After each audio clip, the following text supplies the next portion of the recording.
성경을 펼쳐보면 고대 예언자 미가의 글 속에 정말 놀라운 메시지가 숨어 있습니다.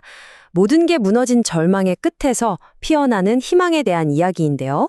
단 한 장에 불과하지만 신학적으로는 용서에 대한 가장 심오한 걸작 중 하나로 꼽히죠. 오늘 우리가 함께 들여다볼 곳이 바로 이 미가서 7장입니다. 미가 선지자가 살았던 시대에 정말 끔찍했습니다. 신뢰라는 게 완전히 붕괴된 세상이었어요. 위로는 정부가 부패하고 옆으로는 이웃을 믿을 수 없고 심지어는 사람의 원수가 자기 집안 사람이 될 정도로 가장 가까운 가족 관계마저 무너져 내린 그야말로 총체적 난국이었죠. 정말 모든 게 무너져 내리는 상황에서 도대체 뭘 붙잡아야 할까요? 이 암울한 질문에 대해 미가서는 시대를 뛰어넘는 아주 강력한 해답을 우리에게 보여줍니다. 지금부터 그 놀라운 응답을 함께 따라가 보시죠. 자, 희망의 이야기는요, 역설적이게도 가장 깊은 절망 속에서 시작됩니다. 모든 것이 폐허가 된 그곳에서 예언자는 하나님을 향해 아주 절박한 기도를 올리기 시작하죠. 기도는 이렇게 시작돼요. 하나님, 제발 목자가 되셔서 저희를 좀 이끌어 주세요. 그런데 여기서 정말 주목해야 할 단어가 하나 있습니다. 바로 지팡이. 히브리어로는 쉐베트인데요. 아니, 그냥 지팡이인데 뭐가 그렇게 특별할까요? 여기에요. 아주 놀라운 의미가 숨어 있습니다. 바로 이겁니다. 이 쉐베트라는 단어 하나에 두 가지 의미가 다 들어있는 거죠. 하나는 우리가 생각하는 그대로 양들을 부드럽게 이끌고 보호하는 목자의 지팡이예요.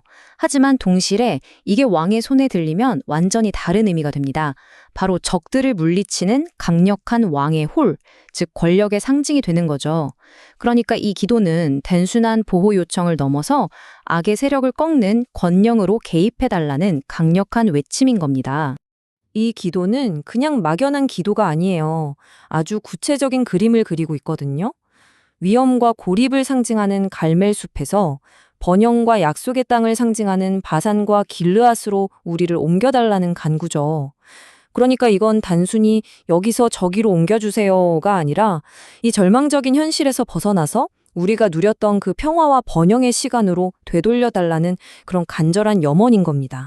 이렇게 간절한 기도에 하나님은 정말 상상도 못한 방식으로 응답하십니다. 이스라엘 역사상 가장 전설적인 사건, 바로 그 기억을 소환하시죠. 네가 애굽 땅에서 나오던 날과 같이 내가 그들에게 이적을 보이리라. 와, 이 약속 느껴지시나요? 이건 그냥 내가 도와줄게 정도가 아니에요. 과거에 행했던 그 엄청난 기적, 출애굽의 기적을 다시 한번 보여주시겠다는 거거든요. 역사를 바꾸시겠다는 선언이죠. 여기서 하나님이 쓰신 이적이란 단어, 이게 또 중요합니다. 히브리어로 니플라우트라고 하는데요. 이게 그냥 좀 신기한 일, 이런 뜻이 아니에요. 이건 인간의 상식이나 이해를 아예 뛰어넘는 그야말로 초자연적인 기적, 홍해를 바르는 것 같은 그런 사건을 말할 때 쓰는 단어입니다. 바로 여기가 핵심입니다. 미가 선지자가 지금 말하고 있는 건 과거의 그 육체적인 해방을 넘어서는 거예요. 죄와 실패라는 보이지 않는 노예 상태로부터의 완전한 영적 해방. 이걸 새로운 출애굽이라고 부를 수 있겠죠. 약속의 스케일 자체가 완전히 달라진 겁니다. 자, 이제부터가 이 미가서 7장의 하이라이트입니다. 하나님의 성품, 그분의 캐릭터가 어떤 분인지 정말 놀랍도록 선명하게 드러나는 부분이죠. 본문의 중심에 이 질문이 딱 박혀 있습니다. 주와 같은 신이 어디 있는가? 근데 여러분, 이거 진짜 재밌지 않나요? 이 예언자의 이름이 미가잖아요. 그 이름 뜻이 바로 누가 하나님과 같은가입니다. 그러니까 자기 이름을 걸고 하나님의 유일하심을 선포하고 있는 거예요. 하나님이 어떻게 용서하시는지를 보여주는 이 노세 아본이라는 표현, 정말 강력합니다. 죄를 그냥 눈 감아주거나 못 본 척하는 게 아니에요. 이건 뭐랄까, 내 앞에 놓인 무거운 바위덩어리를 번쩍 들어서 저 멀리 던져버리는 그런 이미지예요. 하나님이 우리의 죄의 짐을 직접 들어서 없애버리신다는 아주 적극적인 행동을 의미하는 거죠. 그리고 이 모든 용서의 바탕에 깔려있는 게 바로 헤세드입니다. 이건 그냥 사랑이라고 번역하기엔 너무 아쉬운 단어예요. 변덕스러운 감정이 아니라 절대로 깨지지 않는 약속에 기반한 신실하고 헌신적인 사랑. 이게 바로 하나님의 성품의 핵심이라는 겁니다. 그리고 드디어 미가서 7장의 가장 혁명적인 선언이 나옵니다. 하나님은 왜 우리를 용서하실까요? 그 이유가 인애, 즉 헤세드를 기뻐하시기 때문이래요.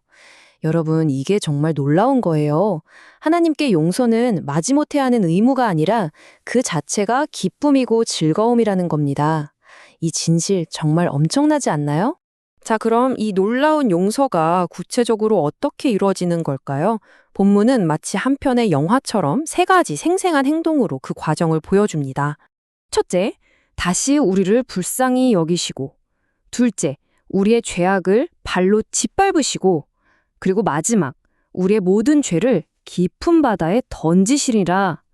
이 단어들 좀 보세요. 짓밟는다, 던진다. 이건 죄에 대한 완전한 정복, 다시는 꺼내볼 수 없도록 완벽하게 제거해버리는 최종적인 승리를 보여주는 거죠. 이 놀라운 구절이 그냥 옛날 이야기로만 남은 게 아니에요. 오늘날까지도 유대인들의 전통 속에 생생하게 살아있습니다. 매년 새해가 되면 타슐리크라는 의식을 하는데요.